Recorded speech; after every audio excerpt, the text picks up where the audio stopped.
எந்த மாவட்டத்துக்கு போனாலும் அவங்க எதிர்பார்ப்புகளை நிறைவேற்றுகிற புதிய அறிவிப்புகளை நான் வெளியிடாமல் வரமாட்டேன்.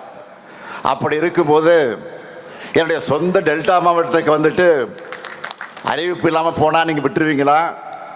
நான் போயிட முடியுமா? முடியாது. முதலாவது அறிவிப்பு, திருவாரூர் மாவட்டத்தில் இருக்கக்கூடிய பழமை வாய்ந்த ஜூபிலி மார்க்கெட் பகுதியில் 11 கோடி ரூபாய் செலவில் புதிய வணிக வளாகம் அமைக்கப்படும்.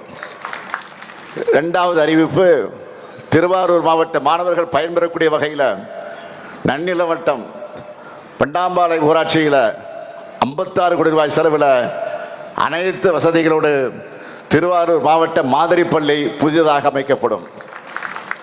மூணாவது அறிவிப்பு, மன்னார்குடி பகுதியில் இருக்கக்கூடிய மாணவிகள் பயன்பெறக்கூடிய வகையில் மன்னார்குடி நகராட்சியில் 18 கோடி ரூபாய் செலவில் அரசு மகளிர் கலை மற்றும் அறிவியல் கல்லூரி புதிதாக அமைக்கப்படும். நான்காவது அறிவிப்பு, திருவாரூர் மாவட்டத்தில் இருக்கக்கூடிய ஆறுகள், வாய்க்கால்கள், வடிகால்களின் மதகுகள் மற்றும் நீர் ரெகுலேட்டர்கள் ஆகியவை 43 கோடி ரூபாய் செலவில் புனரமைக்கப்படும். ஐந்தாவது அறிவிப்பு, நன்னிலம் வட்டத்தில் இருக்கக்கூடிய பூந்தோட்டம் பகுதி மக்களோட நீண்டகால கோரிக்கையான புறவழிச்சாலை அமைப்பதற்கான விரிவான திட்ட அறிக்கை தயாரிக்கப்படும்.